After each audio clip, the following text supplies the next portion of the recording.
할렐루야. 아멘. 할렐루야. 저는 이제 해마다 청년들하고 성경 읽기를 하는데요. 아침에 5페이지 읽기를 합니다. 성경을 하루에 5페이지씩 읽으면 348일 만에 일독을 할 수가 있습니다. 그래서 그냥 성경 장수 상관없이 그냥 5페이지로 끊어서 날마다 청년들하고 5페이지 읽기를 계속하고 있는데요. 첫 해 1명 일독했고 2회째 2명 했고 올해는 또 몇 명이 일독을 완성할지 모르겠지만 청년들하고 계속해서 이렇게 읽어나가고 있는데, 성경을 읽거나 성경을 묵상하면서 제가 좋아하는 구절, 내 마음에 드는 구절이 나오면 바로 아멘 하고 받습니다. 대표적인 구절이 창세기 12장 2절에 아브라함에게 하셨던 말씀입니다. 내가 너로 큰 민족을 이루고 내게 복을 주어 내 이름을 창대하게 하리니 너는 복이 될지니라. 이런 말씀하면 아멘으로 받습니다. 또 어떤 말씀이냐면 창세기 26장에 이삭에게 이루어졌던 말씀인데요. 이삭이 그 땅에서 농사하여 그의 100배나 얻었고 여호와께서 복을 주심으로 그 사람이 창대하고 왕성하여 마침내 거부가 되어. 아멘도 안 하고 그렇게 째려보시면 저만 속물인 것 같죠? 지금 계속 괜히 갈등합니다. 괜히 말했나? 아브라함에게 주셨던 창답게 하시는 축복, 또 이삭에게 이루게 하셨던 100배나 거두게 하는 그 축복, 이런 은혜가 동일한 하나님의 은혜가 나에게도 있었으면 좋겠다라고 하는 그런 마음을 가지고 이런 말씀이 있으면 아멘 이렇게 받습니다. 이왕이면 누군가를 만나서 커피 한 잔을 마셔도 누구나 이렇게 다 사줄 수 있으면 더 좋을 것 같고, 그리고 필요한 곳곳마다 도울 수 있으면 더 좋을 것 같습니다. 저희 아버님이 이제 코로나 전에 한 2년에 한 번씩, 한 3년에 한 번씩 필리핀 선교를 갔다 오시면요, 꼭 전화가 옵니다. 다른 거 말씀 안 하시고 이거 말씀하십니다. 야, 요번에 필리핀 선교 갔다 왔는데 현지 선교사가 혼자서 교회를 한 3군데 4군데 돌보는데 이동 수단이 없어서 혼자서 교회 3군데를 돌보기 시간이 모자르다. 한 3명 선교사한테 오토바이를 사줬으면 좋겠는데 2대는 아빠가 살 테니까 한 대는 네가 사라. 250만 원이다. 전화 뚝 끊습니다. 그러면 그럴 때 주저하지 않고 드릴 수 있으면 얼마나 좋을까, 이런 마음이 있어서 이런 축복의 말씀이 있으면 하나님 나에게도 동일하게 이루어 주시옵소서라고 그런 마음으로 아멘으로 받습니다. 그리고 이건 제가 개인적으로 좋아하는 거고요. 제가 저희의 아이들을 위해서 이렇게 마음속에 두고 기도하는 성경 구절이 있습니다. 다니엘 12장 3절에 지혜 있는 자는 궁창의 빛과 같이 빛날 것이요 많은 사람을 옳은 대로 돌아오게 한 자는 하늘의 별과 같이 영원토록 빛나리라. 이 말씀 좋아합니다. 그래서 아이들을 위해서 기도할 때 하나님, 우리 아이들이 어떠한 삶의 자리에 있든지 하나님을 바로 믿는 사람이 되어서 주변에 선한 영향을 끼치는 사람이 되게 해달라고. 그래서 하나님 나라에 반짝반짝 빛나는 사람으로 기록되게 해달라고 이렇게 기도하고요. 또 다른 말씀 하나는 뭐냐면 사무엘상 3장 19절에 사무엘이 자라매 여호와께서 그와 함께 계셔서 그의 말이 하나도 땅에 떨어지지 않게 하시니. 이 말씀 붙들고 늘 항상 기도합니다. 하나님께서 늘 항상 함께하여 주셔서, 그래서 함께하여 주시옵소서. 그래서 하나님이 함께하시는 그 영적 권위 때문에 무심코 내뱉는 그 한마디 말이라도 다른 이들에게 무시당하지 아니하고 업신여기지 아니하고, 또 하나님이 함께하시기 때문에 영적 통찰력이 있고 또 지혜가 있기를 하나님 허락하여 주시옵소서라고 이렇게 기도합니다. 오늘 어린이 주일 예배를 우리 드리면서 우리 한인교회에 속한 모든 어린아이들에게 영유아로부터 우리 청년부에 이르기까지, 그리고 이왕 축복하는 거 우리 모든 성도님들에게 이러한 동일한 은혜와 복이 있기를 예수님의 이름으로 축복합니다. 아브라함에게 하셨던 창대케 하는 복도 있기를 바라고요. 이삭에게 주셨던 올 한 해 100배의 결실을 맺게 하시는 그런 은혜도 있기를 예수님의 이름으로 축복합니다. 또한 여러분들의 그 이름이 하나님 앞에 빛나는 그런 이름이 되기를 원하고요. 또한 사무엘처럼 하나님께서 늘 항상 함께 하시는 어떤 하나님과 함께하는 자로서의 영적 권위가 있는 그런 축복이 있기를 예수님의 이름으로 축복합니다. 우리 어린아이들은 밖에 있지만 우리 함께 예배하는 우리 학생부 친구들을 위해서, 우리 청년부, 우리 믿음의 후배들을 위하여서, 청년들은 어린 주일은 아니지만 그래도 손을 이렇게 뻘쳐서 사랑합니다, 축복합니다라고 우리 믿음의 후배들 한번 축복해 주길 바랍니다. 사랑합니다, 축복합니다. 아멘. 예, 아멘. 오늘은 오늘 본문을 살피기 전에 오늘 본문에 보면 2명의 등장인물이 있는데 그들의 그 모습이 하나님의 보시기에 결코 올바르지 아니한 그런 모습으로 나옵니다. 그래서 이들을 살펴보기 전에 먼저 이들의 그 모습과 비교하여서 구약에 나오는 아름다운 신앙을 가지고 있었던, 모범된 신앙을 가지고 있었던 다윗의 믿음에 대해서 먼저 나누고, 그들의 그 다윗의 믿음을 기준으로 하여서 오늘 본문에 나오는 그들의 그 믿음을 비교하면서 한번 말씀을 나누기로 합니다. 초대왕 사울을 하나님께서 패하시고 대신하여서 다윗을 왕으로 세우신 그 이유가 다윗이 하나님의 마음에 들었기 때문에 하나님께서 다윗을 세우셨다, 이렇게 말씀하십니다. 사도행전 13장 21절에서 22절 말씀 우리 합독하시겠습니다. 그 후에 그들이 왕을 구하거늘 하나님이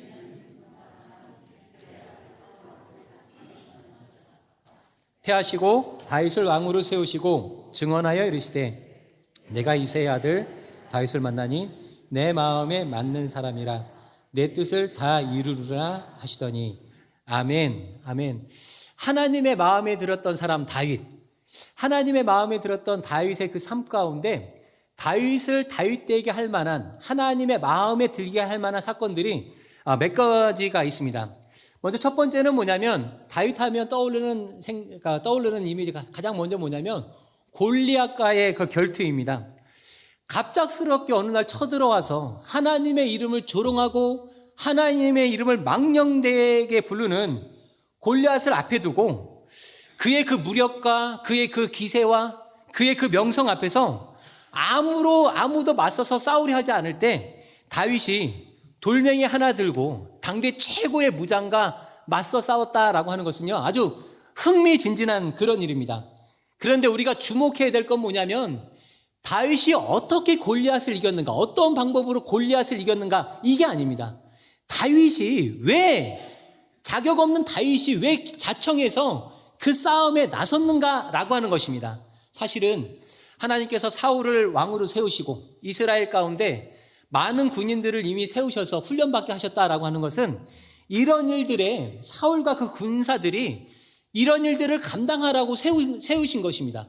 그런데 골리앗의 그 기세에 눌려서 아무도 마땅히 그들이 해야 될 그 일을 하지 못할 때 다윗이 나서는 겁니다. 이것은 예전에 한번 말씀드린 적도 있었는데, 당신들이 마땅히 해야 되는 그 일이지만 당신들 하지 않는다고 한다면 자격 없는 나라도 하나님의 그 일을 감당하겠습니다.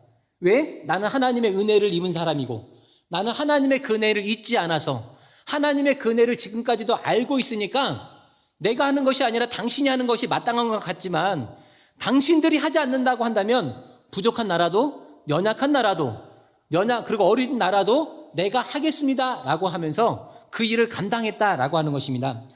우리 한인교회 성도님들께서는요, 다윗처럼 하나님께서 기뻐하시는 일이다 여겨지는 그 일이라고 한다면 마다하지 아니하시고 적극적으로 나설 수 있는 우리 성도님들이 되시기를 예수님의 이름으로 축복합니다. 두 번째는 뭐냐면, 다윗을 다윗되게 하는 두 번째 사건은 뭐냐면 사울과의 관계에서 다윗의 그 믿음을 우리가 살펴볼 수가 있는데, 골리앗을 물리친 그 명성으로 인하여서 다윗이 사울에게 시기 질투를 받습니다. 그리고 사울은 다윗을 이제 죽이기로 결심합니다. 이때부터 다윗의 인생은 꼴대로 꼬여서 사울의 그 죽음의 손길을 피하여서 계속해서 다녀야 했습니다. 고난의 길이었고요, 고통의 삶이 연속되는 그런 날이었습니다. 그러는 삶 가운데서 다윗의 소식을 들은 사울이 정예병 3,000명을 데리고 다윗을 잡으러 오거든요. 광야에서 다윗을 잡으러 막 다니다 보니까 생리현상을 어떻게 해결할 수가 없어서 그 생리현상을 해결하기 위해 동굴로 들어가서 생리현상을 해결하는데, 마침 그 동굴에 다윗과 다윗의 부하들이 숨어 있었다라고 하는 것입니다. 사울을 발견한 그 다윗의 부하들이 이렇게 말합니다. 하나님께서 이미 당신에게 기름을 부어서 왕으로 세우셨으니까 오늘 그 일을 조속히 이루시려고, 그 일을 이루시려고 당신에게 기회를 주신 것일지도 모릅니다. 오늘 이 자리에서 사울을 치는 것은 하나님이 주신 기회일지 모르니까 사울을 죽여야 됩니다. 이렇게 말합니다. 그런데 다윗은요, 결코 그 말에 동의하지 않습니다. 똑같은 상황에서 두 번이나 동의하지 않습니다. 우리 사무엘상 24장 6절 말씀 함께 읽겠습니다. 자기 사람에게 이르되 내가 손을 들어 여호와의 기름을 부음 받은 내 주를 치는 것은 여호와께서 금하시는 것이니 그는 여호와의 기름 부음 받은 자가 됨이니라 하고, 다윗의 입장에서 한번 생각해 보면요, 아주 인간적인 입장에서 한번 생각해 보면요, 사실은 이렇게 생각할 수 있습니다. 나도 기름 받았어. 지난 나라 다를 거 없어. 동일한 위치야. 이렇게 생각할 수 있습니다. 그런데 다윗이 지금 그럴 수 없다라고 말하는 건 뭐냐면, 사울이 초대왕이기 때문이 아니고 자신의 장인이기 때문이 아니고 사울에게 기름 부으신 하나님의 그 권위에 굴복하여서 하나님께서 세우신 그것을, 하나님이 세우신 그것을 내가 어찌 내 맘대로 할 수 있겠느냐라고 하면서 언젠가 하나님께서 이루실 그날까지 기다리고 있다라고 하는 것입니다. 쉽게 말하면요, 다윗은요, 자신의 어떤 권위, 자신의 체면보다 우리가 흔히 말하는 하나님의 그 면을 아주 더 귀하게 생각하고 있는 것입니다. 하나님의 그 권위를 더 높게 생각하고 하나님의 그 영광을 더 귀하게 생각하기 때문에 그 하나님이 세우신 사울을 나의 마음대로 함부로 할 수 없다, 지금 이렇게 고백하고 있는 것입니다. 그 다음에 다윗이 다윗에게 하는 또 다른 사건은 뭐냐면, 그 언약궤가 하나님의 그 예루살렘에 들어올 때 다윗의 그 믿음이 잘 드러납니다. 다윗이 왕이 된 후로 언약궤, 우리가 흔히 말하는 증거궤, 하나님의, 성경에 보면 하나님의 궤를 자신의 거처가 가까운 예루살렘으로 이렇게 다윗이 옮겨오는데, 다윗이 하나님의 궤 언약궤를 옮겨오는 그 이유는 하나님께 잘 예배하기 위해서 그 언약궤를 옮겨왔다라고 하는 것입니다.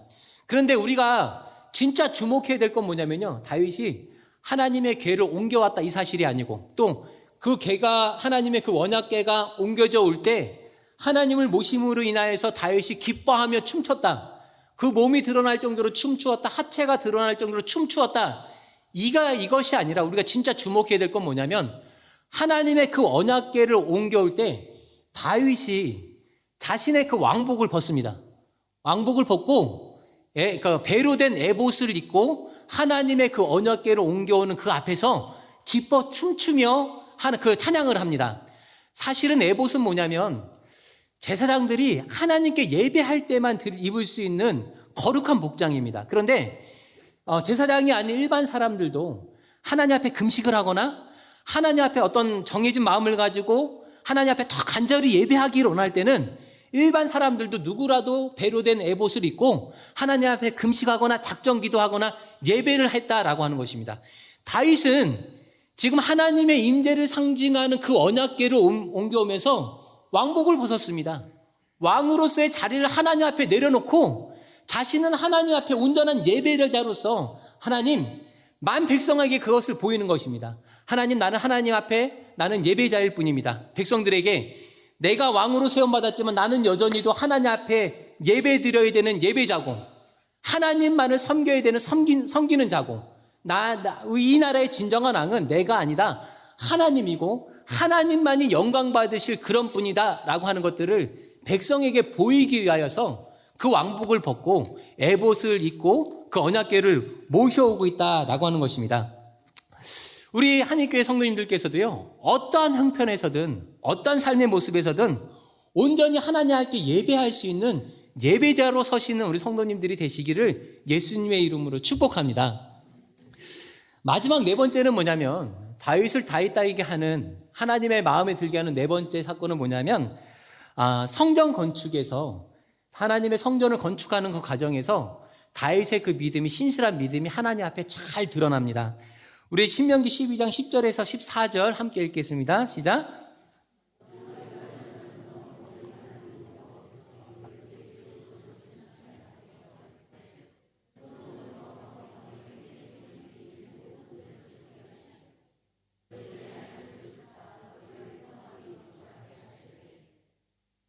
여호와께서 택하실 그곳에서 번제를 드리고 또 내가 내게 명령하는 모든 것을 거기서 행할지니라. 아멘. 출애굽 당시요, 모세를 통해서 이스라엘 백성들에게 주신 말씀이 있는데 뭐라고 하셨냐면, 너희가 약속의 땅을 차지하고 그 땅에 평화가 임하면 하나님이 택하실 그곳에서 제사를 드리고 하나님이 명하신 그 일들을 너희가 행해라, 이렇게 말씀하셨습니다. 그런데 다윗이 성전을 건축하기로 마음먹었을 때 그 사회의 모습이 어땠냐면요, 사무엘하 7장 1절입니다. 여호와께서 주위의 모든 원수를 무찌르사 왕으로 궁에 평안하게 살게 할 때, 이렇게 말씀하고 있습니다. 그러니까 모세에게 말씀하셨던 주위의 모든 대적들을 이기게 하셨고, 다윗에게 안식을 주사 이스라엘의 모든 백성들이 평안하게 거하게 하신 하나님께서 말씀하신 그때가 된 것입니다. 다윗이 그냥 이유 없이 그 마음 가운데 소망이 있어서 하나님의 성전을 건축해야겠다, 이것이 아니라, 물론 하나님을 잘 섬기고 싶은 마음에 하나님의 성전을 건축해드리고 싶겠다라고 하는 마음이 기본적으로 있었지만, 그냥 자신의 마음 가운데 우러나는 소원 때문에 한 것이 아니라 하나님의 말씀에 근거로 하여서 이제 그때가 되었다라고 생각하는 겁니다. 더군다나 지금 예루살렘엔요, 하나님의 임재를 상징하는 언약궤가 있거든요. 하나님이 그곳에 임하고 계신다라고 생각하고 있거든요. 그러니까 다윗이 생각하기에는 이제는 하나님의 그 성전을 지어드릴 때가 되었다. 하나님이 임하고 계신 그곳에서 성전을 지어서 하나님께 번제하고 예배하고 하나님께서 명하신 그것들을 할 때가 되었다라고 생각해서 성전을 짓기로 결정했다라고 하는 것입니다. 그런데요, 우리가 너무나 잘 알듯이 하나님께서 다윗의 그 성전 건축을 불허하셨고, 다윗의 그 소망은 한순간에 물거품이 되어버립니다. 역대상 28장 3절입니다. 하나님이 내게 이르시되 너는 전쟁을 많이 한 사람이라 피를 많이 흘렸으니 내 이름을 위하여 성전을 건축하지 못하리라 하셨느니라. 아멘. 이 말씀을 읽어보면 참 마음이 아파요. 요즘 기도하는 게 뭐냐면, 하나님, 내 삶을 통해서 하나님께서 이루고 싶은 그 단 한 가지의 소원, 죽기 전에 제가 꼭 이루어드릴 수 있기를 원합니다라고 기도하는데, 어쩌면 다윗의 마음이 그랬을 것 같아요. 평생 죽기 전에 한 가지 소원, 나를 통해서 이루고 싶은 그 소원 들어드리고 싶습니다라고 했던 그것이 하나님으로 인해서 거절당했을 때 다윗의 마음이 꼭 아팠을 것 같아요. 너무나 아팠을 것 같아요. 근데 우리가 가만히 들여다보면 하나님께서 성전 건축 자체를 반대하신 것은 아닙니다. 그 마음은 귀하게 사셨습니다. 귀하게 사셨는데, 근데 뭐라고 하시냐면, 다윗 너는 안 된다라고 하는 거예요. 다윗 너는 자격이 없다, 이렇게 말하는 겁니다. 그럼에도 불구하고 다윗이 하나님 마음에 들었던 건 뭐냐면, 그럼에도 불구하고 하나님 앞에서, 하나님의 그 거절 앞에서 왜요? 라고 반문하지 않았습니다. 하나님, 뭐가 문제지요?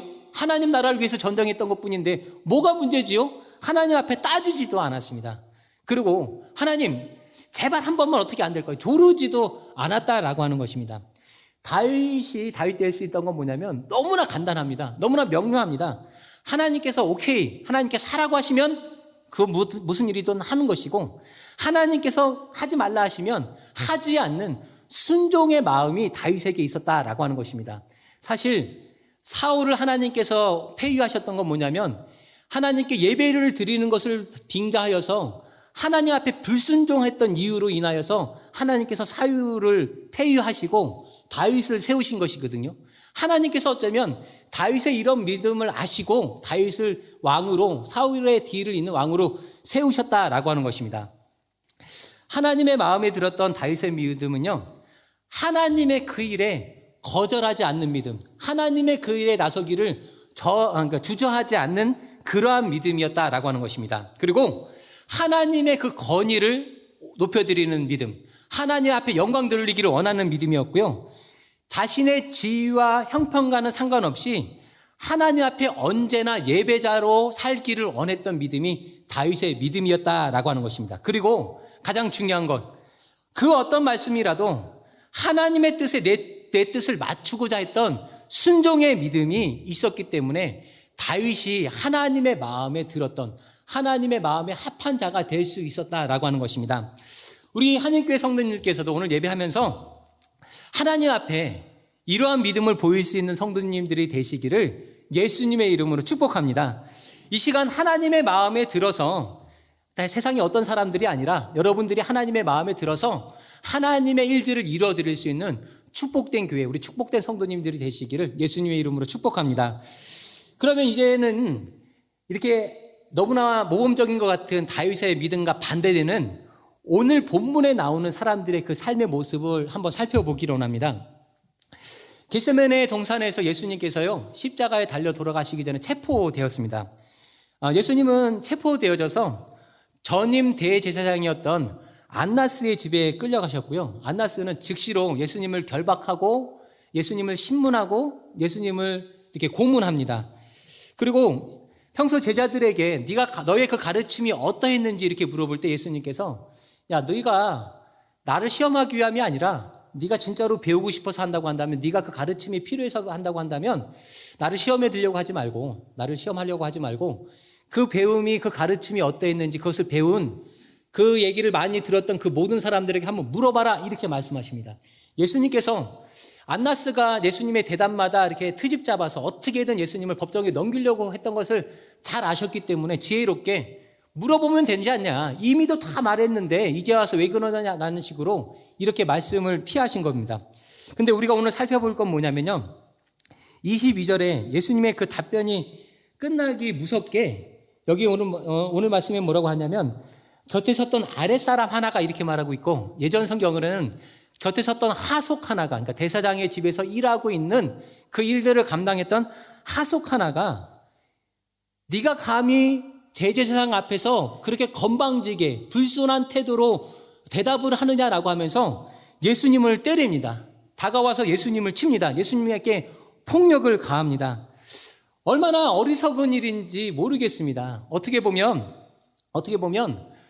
인류의 구원자이신 예수님을 가장 가까이서 만나게 됐던 그가 예수님이 누군지 모르고 인류의 구원자이신 그 예수님을 때리고 핍박하고 그 구원의 손길을 통째로 내던져버린 어리석은 사람이 되었다라고 하는 것입니다. 이 사람이 그 구원의 그 길 앞에서 이렇게 할 수밖에 없었던 건 뭐냐면, 그는 예수님에 대해서 알지 못했기 때문에 그랬다라고 하는 겁니다. 그 뿌리가 아직 예수님 앞에 이렇게 그러니까 닿아져 있는 것이 아니라 죄인이었던 아담의 후손으로서 죽음 가운데 다 있었다라고 하는 겁니다. 하나님의 자녀가 되는 통로 예수 그리스도로부터 벗어나 있던 그는요, 여전히 아담의 후손 죄인이었기 때문에 예수님을 몰라보고 그러한 짓을 행했다라고 하는 것입니다. 두 번째로 이 하속이 이렇게 극악무도한 짓을 했던 그 두 번째 원인은 뭐냐면, 그가 거하고 있는 환경이 올바르지 못했다라고 하는 겁니다. 그가 처해 있는 환경이 아주 나쁜 환경이었습니다. 사실은 그는 제사장의 집에서 거주하고 있고 그러니까 일하고 있는 그런 사람이거든요. 제사장의 집이라고 한다면 하나님의 의가 드러나는 곳이어야 하는데, 당시에는 하나님의 의가 드러나지 않았습니다. 인간의 의만 드러났었고요. 하나님의 법보다 인간의 어떤 간습만 중요시 되었고, 하나님의 그 영광보다 인간의 명예만 중요시 되는 그곳에 그가 있었다라고 하는 것입니다.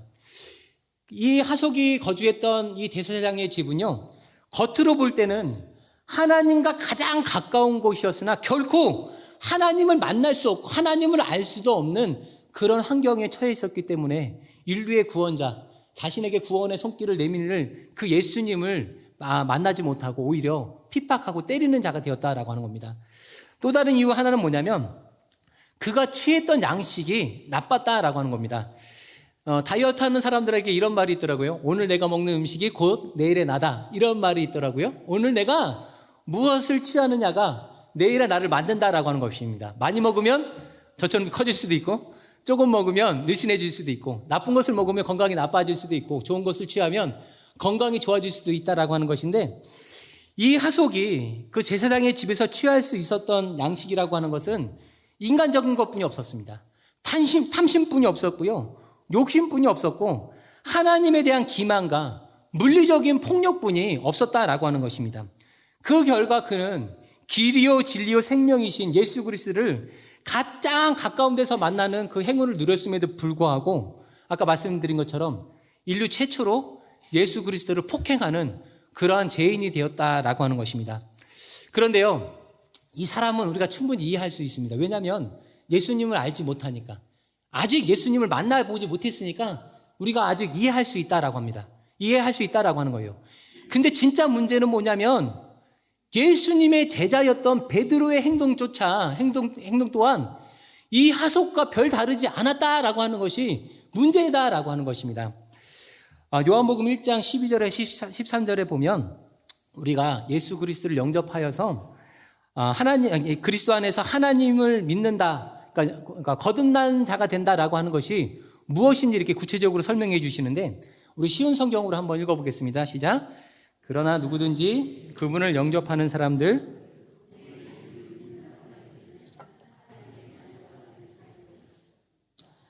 좋은 가문에 태어난 사람들만 하나님의 자녀가 되는 것이 아닙니다.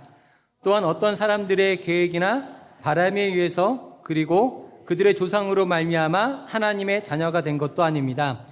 다만 그들은 하나님이 자신의 아버지라는 사실 때문에 하나님의 자녀가 된 것입니다. 아멘. 아멘.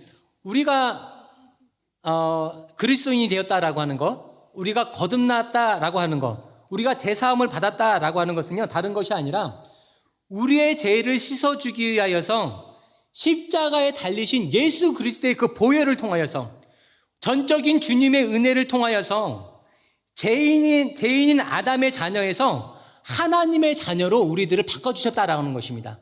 우리들의 그 혈통을 아담의 혈통에서 예수님의 혈통으로 이렇게 옮겨주셨다라고 하는 것입니다. 우리가 더 이상 아담의 혈통 가운데 뿌리를 받고 사는 것이 아니라 예수님의 그 보혈의 피 위에 뿌리를 받고 그 가운데 살아가는 것이 믿음의 거듭난 사람들, 믿음의 모습이다라고 이렇게 말씀하고 계시고, 그 다음에 마태복음 4장 4절에는 이렇게 말씀하십니다. 사람이 떡으로 살 것이 아니요 하나님의 입으로 나오는 모든 말씀으로 살 것이다, 이렇게 말씀하십니다. 이제는 내가 예수님의 그 보혈의 피로 구원받은 것을 내가 안다고 한다면, 내 삶이 이게 변화된 것을 알았다고 한다면, 이제부터 취할 것은 다른 것이 아니라 하나님의 입에서 나오는 그 좋은 양식을 날마다 취하면서 살아야 된다, 이렇게 분명히 말씀해 주고 계십니다. 그리고 마태복음 13장 22절에 이렇게 말씀하십니다. 좋은 땅에 뿌렸다는 것은 말씀을 듣고 깨닫는 자니 결실하여 혹 100배, 60배, 혹 30배가 되느니라, 이렇게 말씀하시는데요. 이 말씀하시기 전에 이 100배, 60배, 30배가 어디서 맺어지냐면 가시밭도 아니고 자갈밭도 아니고 옥토에서 이것이 맺어진다, 이렇게 말씀하시거든요. 우리가 신앙생활을 하는 가정에서는요, 우리들의 그 삶의 환경을요, 옥토가 되도록, 좋은 열매를 맺을 수 있도록, 좋은 환경이 되도록 우리가 스스로 자꾸 이것들을 스스로 노력하여서 좋은 환경으로 일구고 바꿔가야 한다라고 이렇게 말씀하고 계십니다. 그러니까 다시 말해보면 우리가 믿음 생활을 한다, 신앙 생활을 한다, 거듭난 자로서 살아간다라고 하는 것은요, 그리스도 안에서 하나님의 자녀된 우리가 예수님을 뿌리 삼아서 진리의 양식이신 하나님의 양식, 하나님이 주시는 것들을 우리가 양식으로 취하고 우리가 복음에 합당한 열매를 맺기 위하여서 우리들의 그 삶의 환경을 날마다 합당한 모습으로 바꿔가야 한다는 것입니다.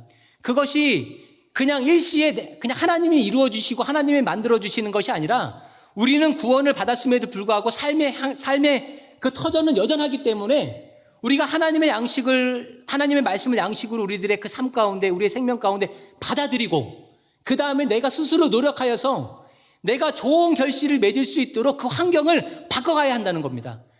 만약에 이 하속처럼 나쁜 곳에 있었다고 한다면 기꺼이 그것을 뿌리치고 나갈 수 있어야 한다라고 이렇게 말씀하시는 것입니다.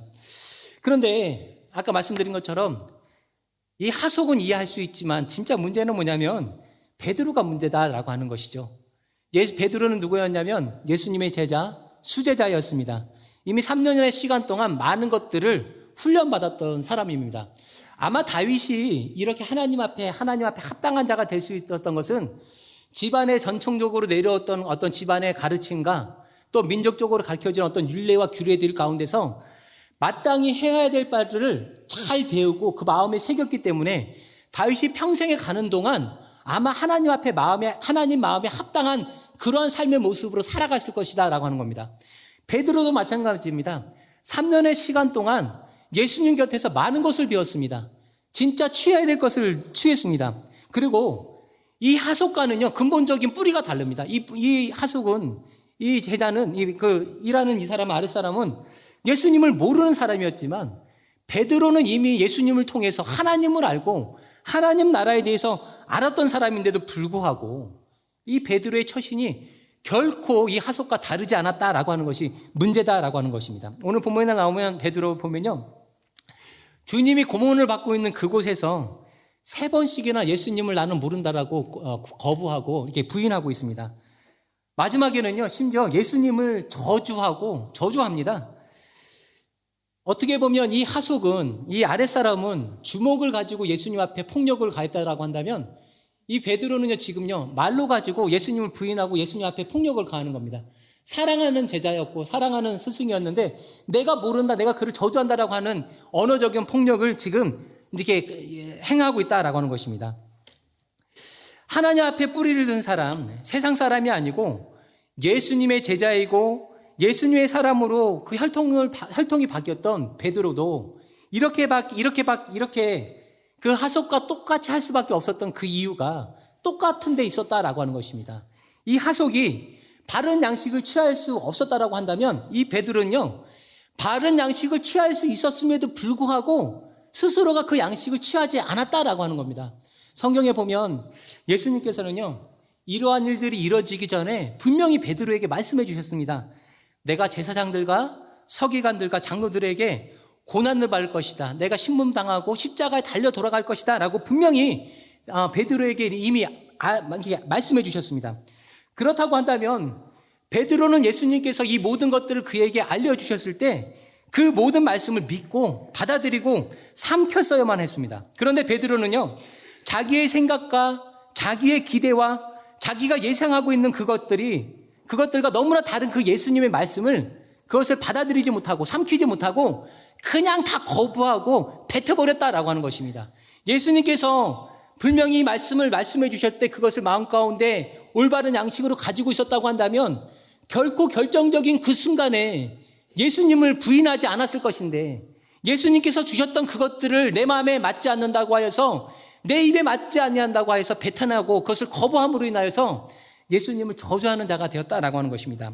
또한 베드로가 지금 처한 환경도요, 이 하속과 다를 것 없이 환경이 지금 좋지 못한 곳에 있습니다. 만약에 이런 생각해 봅니다. 베드로가 애초에 처음부터 다른 제자들처럼 그냥 도망가서 지금 이 대제사장의 그들, 예수님께서 신문 받으시는 위협이, 그러니까 한국말이 잘 생각이 안 나서 위세등등한 그곳에서 예수님을 죽이려고 위세등등한 그곳에 있지 않았다고 한다면 어쩌면 베드로가 예수님을 저주하지 않을 수도 있었을 것이다 라고 하는 것입니다. 그런데 자신의 힘으로 어쩔 수 없는 그 환경, 자신의 힘으로 이겨낼 수 없는 그 예수님을 죽이고 예수님을 믿는 모든 그 제자들을 죽이려고 하는 그 위세등등한 곳에 있다 보니까 그 환경에서 오는 그 압박으로 인하여서 예수님을 거부하고 저주하게 되었다라고 하는 것입니다.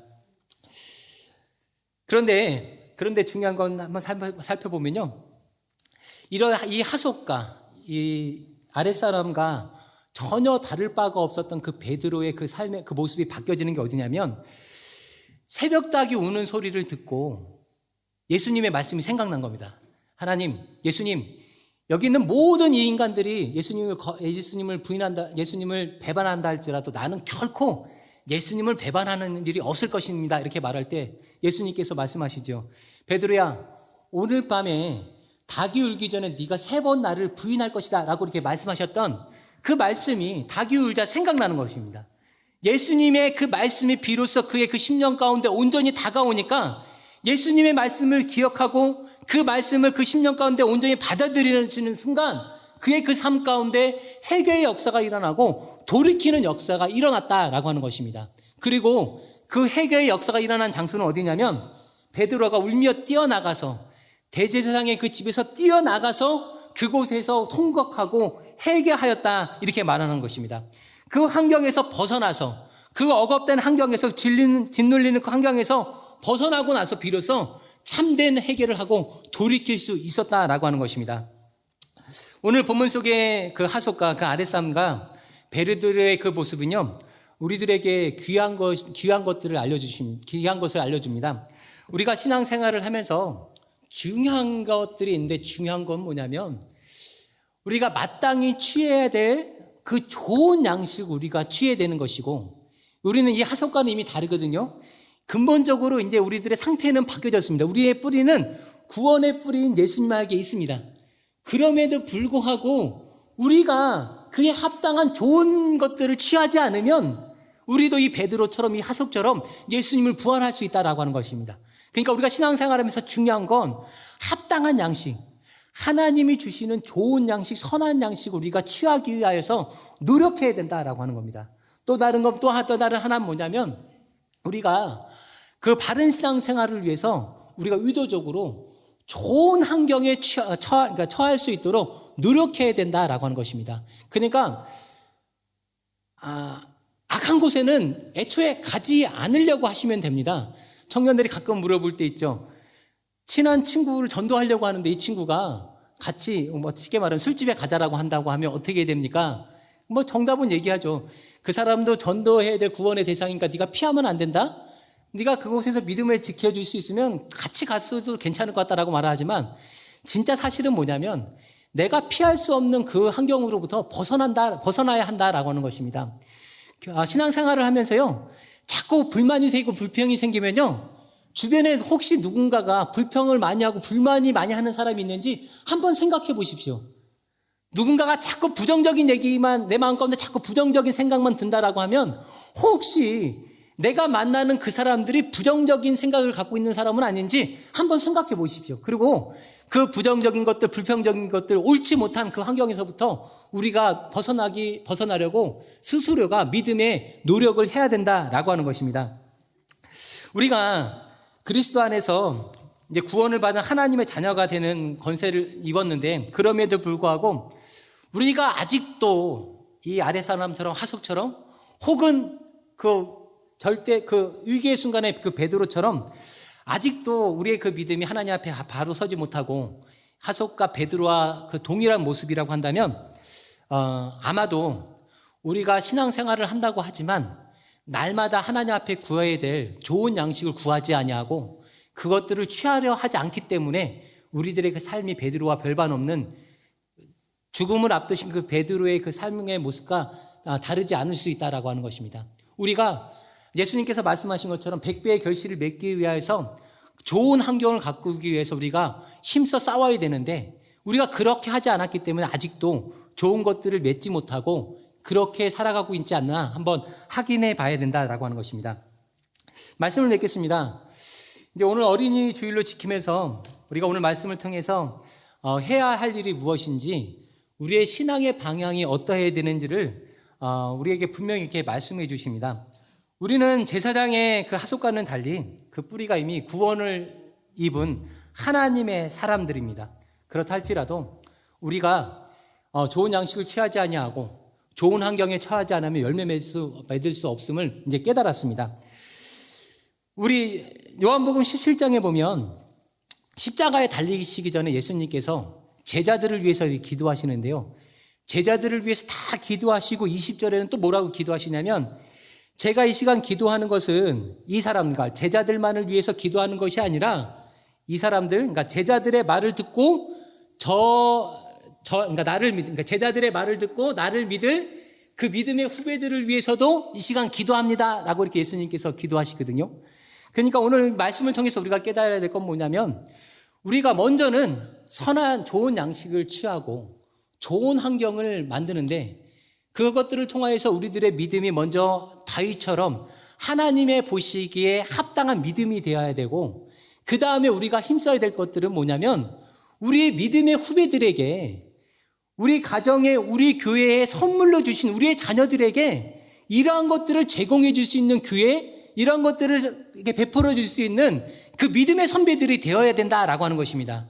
그래서 이제 우리는 떠나고 난 다음에 계속해서 세상은 점점점 더 악해지겠지만 더 악해질 그 세상 가운데서도 굳건하게 하나님의 교회를 지키고 하나님 나라를 지켜갈 우리 믿음의 후배들에게 다윗이 보였던 그 아름다운 그 하나님의 마음에 드는 그 믿음의 모습을 우리들의 그 삶의 모습으로 우리들의 그 믿음의 모습으로 우리가 전하는 그 복음으로 우리들의 후배들에게 전해야 한다라고 하는 것입니다. 우리 한교회 모든 성도님들께서요 가정에서도 교회 안에서도요 다윗처럼 믿음의 합한 자가 되시기를 예수님의 이름으로 축복합니다.